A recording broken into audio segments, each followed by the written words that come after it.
Professionalism really matters because these are the kind of people that the employers will respect and value. They're often the ones that are first to get the promotion, right? Because they know that you're reliable, that they can count on you, and they'll tap you for other opportunities. It's the way of the workplace, right? If we want to earn a professional reputation, we have to project that reputation.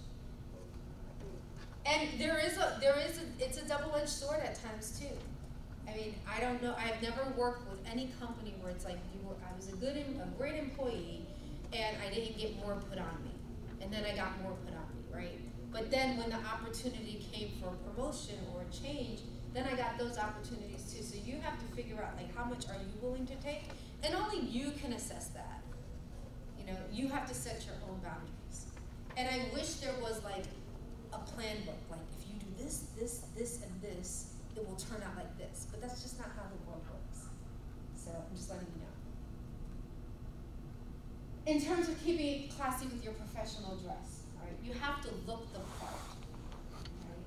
You don't show up to work with like messy hair and like wrinkled clothes. That's part of your image. All right? You're polished at all times. You're dressed for the situation, and often you're dressed for the job that you ultimately want. And that was something that stuck out with me. It's one of my things that my elementary school teacher taught me. And when I was coming up in public school, I was taught by incredibly professionally dressed teachers. My teachers wore suits to school. Yeah, like I had these female teachers that were just complete business suit every day. But that was the standard of that time, right? And that placed an image in my head of what professional looks like. And so when I started teaching in Teach for America, what did I dress like to go to school? I was dressing in a suit, okay? And then like if I had like some crazy African dance activity that I was doing with my students, because I would get down on the floor and all that, then I would dress appropriately for that, right? But you have to dress for the part and the situation that is appropriate. Okay, so let's talk about what professional looks like. There is distracting or attracting. All right, are any of these images up here distracting to you? The orange one. Okay, so that could be maybe like Easter Sunday dress, right, for church, possibly. But that's not professional for the workplace. The top left. The top left. What's wrong with the top left? The skirt too low. Yeah. The skirt's too short. And the cut is too low. It's still a suit, guys, just so you know. But that's not a professional suit. The blue one's too small. All right, the blue one. Do you guys know what that's called? It's a zoot suit. The lower one on the right, it's a zoot suit. That's not professional. May look cool, maybe for Sweet 16 or something, but not the image you want to go into an interview with, all right? The gentleman on the bottom left, let's talk about him a little bit, all right? What do you think? Is that professional or not? It's nice for like a golf tournament. It's nice for on like Sunday church, Easter Sunday, maybe a wedding, outdoors, but that's too light for an interview, okay? It's too light. Okay, let's talk about the gentleman on the upper right. Is he dressed for an interview? Okay, I'm so happy you got it. Ding, ding, ding, we got it. Did you hear them? The pants don't match the jacket. So although he looks clean cut and he has the sports jacket on, and we would probably let someone like that, dressed like that, into the career fair, that's okay. But if you're going to an interview, your bottoms should match the jacket. Okay? So we're like, just shake your head like, yes, I get you, Miss Lopez Flohr, I get it. It's okay. I'm not going to make that mistake. Okay? And I have to do it like this with you because I'll tell students and then they show up and I'm like, what are you doing? You know? So now I feel like I have to be much more direct. Okay? So, and again, if you are in a situation where you could use some financial support, to get that professional suit. Apply for Suit Yourself. Go to memphis.edu in the search bar, write Suit Yourself.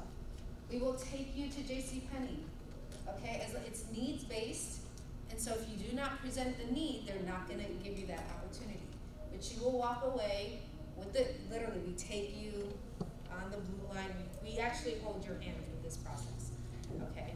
Because we want you to be able to get the jobs that you want upon completing your undergraduate degree. Okay.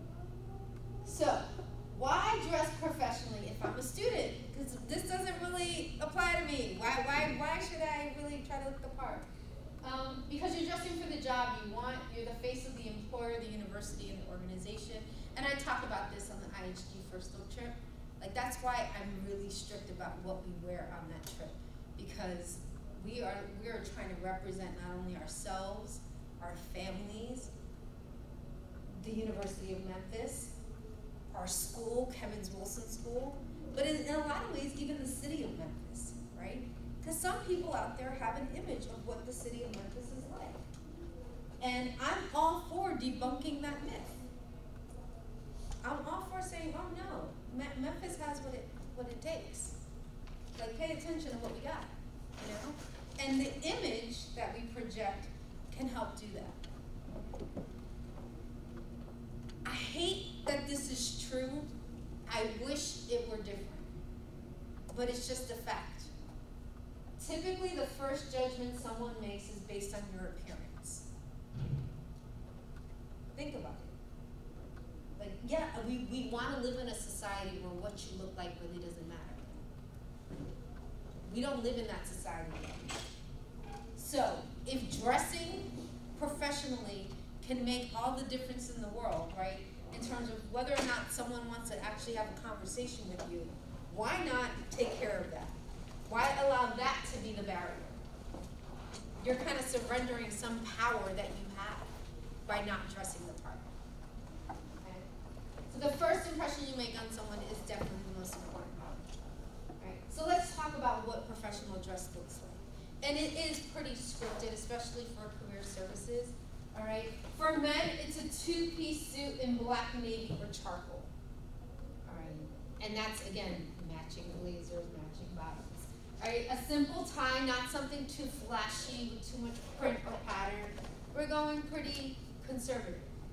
A white dress shirt, coordinating belt with shoes that are polished. And the shoes are typically dark in color. Right. Now, I get it. Some people, especially the men nowadays, they like to do the flashy socks. I think it's fun. Okay.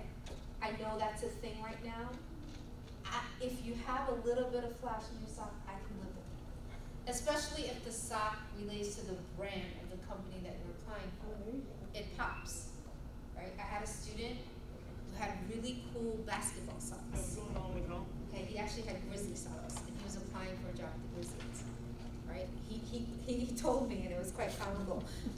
He's like, yes, Miss Marta, I sat there, and I just had to make sure that my legs showed just a little so they could see my socks, you know? And I was like, okay, fine. But that was now a talking point between he and the interviewer, and it was pretty cool, you know? So if you gotta go with the socks, that's fine. But you can't go wrong with just black socks. And I'm not talking tube socks. I'm talking dress socks, which are different, okay? So if you don't know what dress socks are, literally just go to a store and ask about dress socks, or you can come talk to me. All right? Oops, sorry about that. All right, so for women, it's a two-piece suit, black, navy, or charcoal. If you're wearing a skirt suit, the length, it has to be no more than an inch above the knee. That's professional. So back in the day, you used to just say, okay, well, if you drop your arms, it has to come as long as your arms. So some people have short arms, okay? So don't go by that. Like, literally look at your knee and see how high your skirt is. All right, blouses should be cotton or silk, white or pastel. You don't want to go anything too vibrant, right?